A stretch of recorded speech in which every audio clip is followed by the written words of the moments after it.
E hoje a gente vai falar sobre o surgimento de monstros. Sim, atualmente isso tem voltado à mídia. Crianças e jovens que maltratam animais por diversão e que são ignorados pelos pais. Já existe um alerta para não doar animais a crianças por conta de competições de tortura na internet. Triste, né? Para este episódio vamos trazer atores do crime que antes do sangue humano, antes das manchetes de jornal, também houve um alerta que muitos ignoraram. Jeffrey Dahmer, Edmund Kemper e Carl Bundston, três dos nomes mais temidos da história criminal. Hoje vamos mergulhar na tríade de McDonald e mostrar como esses três monstros treinaram sua crueldade com quem não podia se defender. Fiquem com a gente até o final. Vamos fazer um paralelo inédito entre os métodos de cada um, porque um preservava, o outro decapitava e o terceiro simplesmente queria ver o mundo arder. Um pequeno aviso sobre o episódio. Pode haver gatilhos, então é por conta de risco. Já deixa o seu like e se inscreve. Isso ajuda o nosso canal a continuar trazendo histórias. Agora, respira fundo e vamos começar pelo canibal de Milwaukee.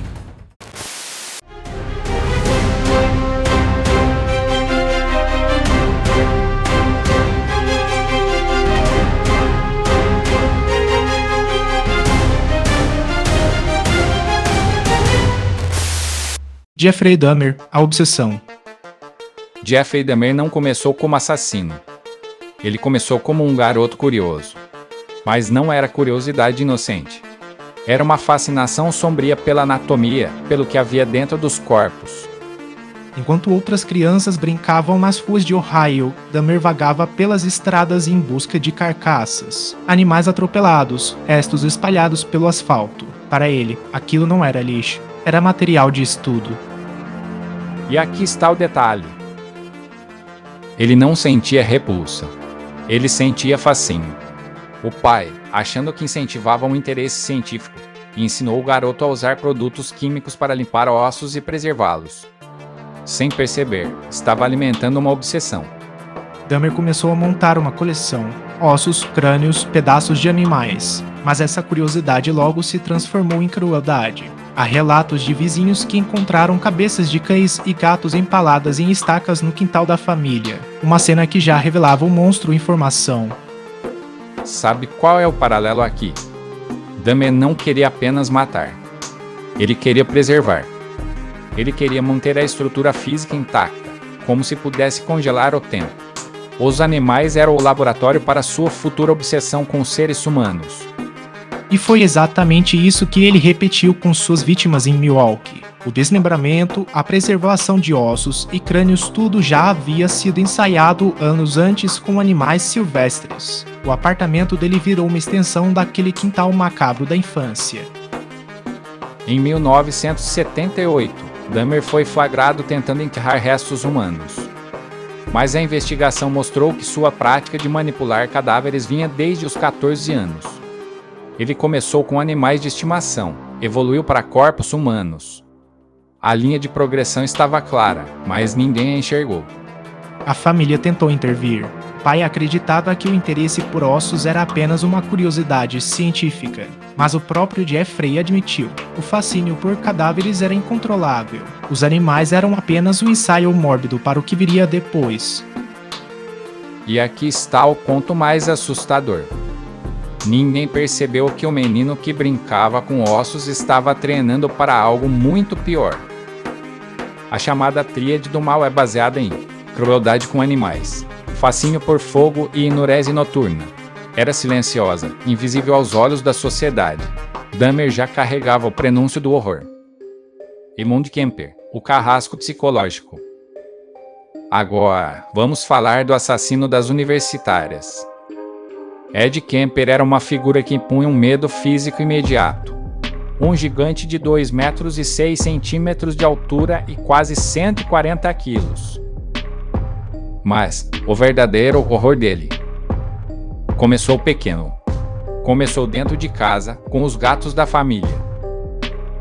É perturbador, Giba. Aos 10 anos de idade, enquanto outras crianças estão brincando, o Kemper já demonstrava o que os psicólogos chamam de reversão de agressividade. Ele pegou o gato de estimação da família e decapitou friamente. E não foi um ato de raiva explosiva. Foi algo ritualístico. Ele escondeu os restos do animal no armário do quarto. Quando a mãe dele, Clarnell, finalmente sentiu o cheiro e descobriu o que ele tinha feito, a resposta dele foi de uma frieza absoluta. Ele olhou para ela e disse: "Eu só queria ver como funcionava." Ele estava estudando a mecânica da morte. Mas tem um contexto aqui que a gente não pode ignorar. A relação dele com a mãe era uma panela de pressão. Clarnell era alcoólatra e abusiva. Ela o humilhava constantemente e o obrigava a dormir em um porão escuro porque tinha medo do próprio filho. Ela criou um monstro e depois o trancou em uma jaula psicológica. Exatamente. Como ele não podia revidar contra a mãe, que era a figura de autoridade, ele usava os animais como um substituto, um intermediário. Pouco tempo depois, ele matou um segundo gato.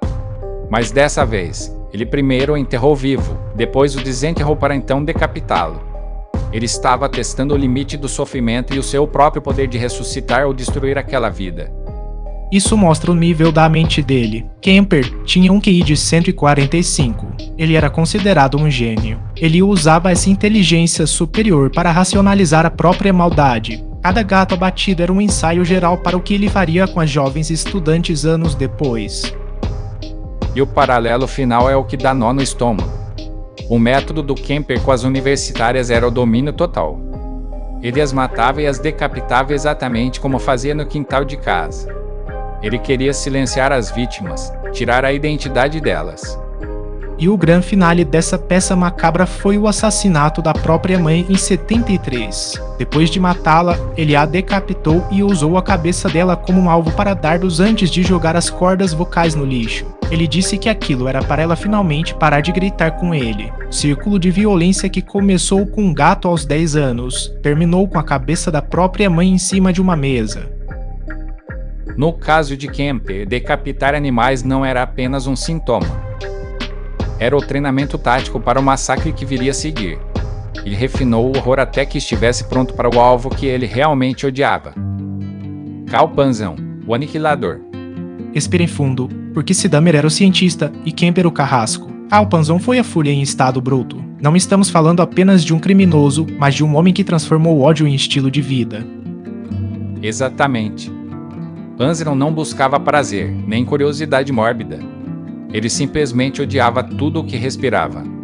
Em sua autobiografia, escrita na prisão, ele declarou: "Eu odeio toda a raça humana, inclusive eu mesmo." Seu objetivo não era a companhia, era a destruição.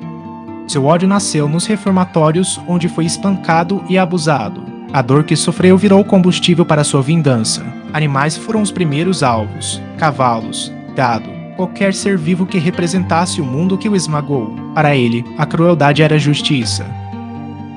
Trabalhando em fazendas, descobriu que a violência podia ser usada como arma.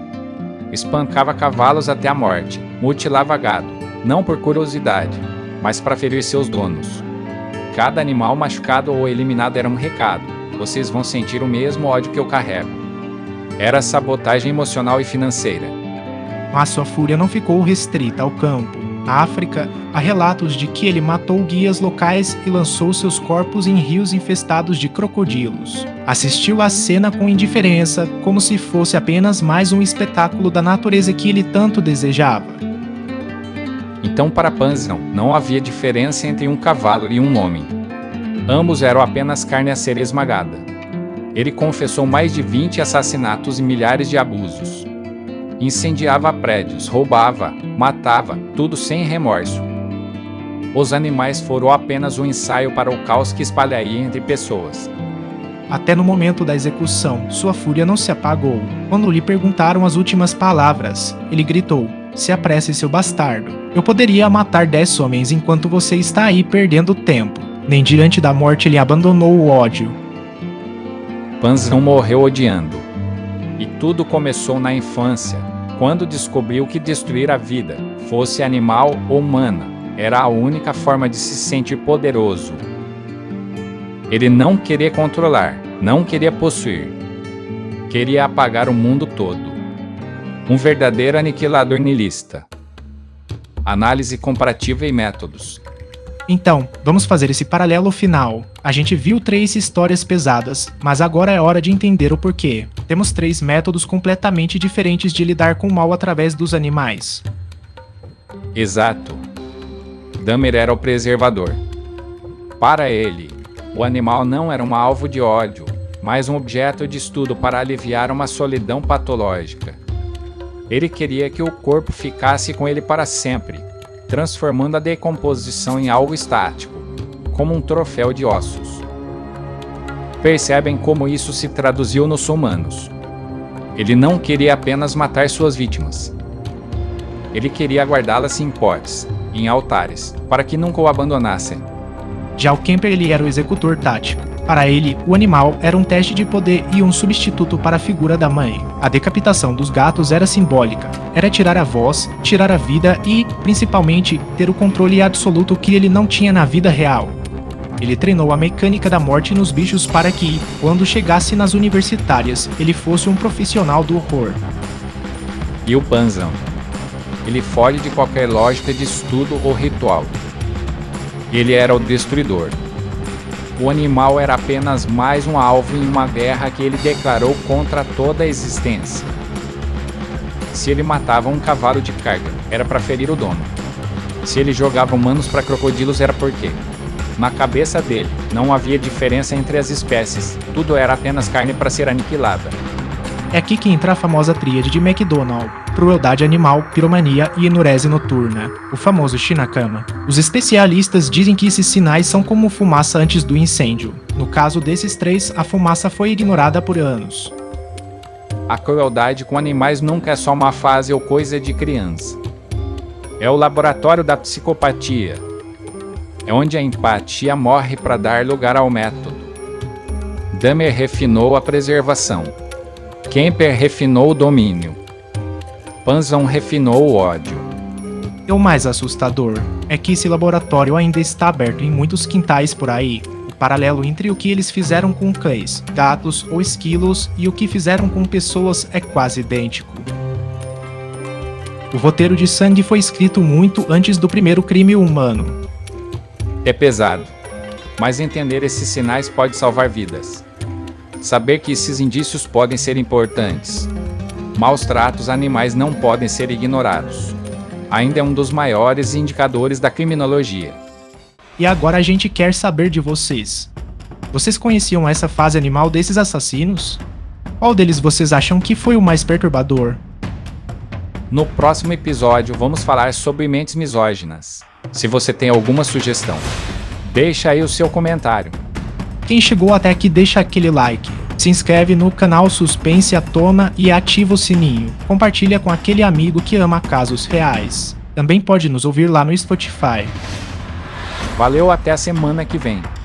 E lembrem-se, fiquem atentos aos sinais silenciosos. Tchau.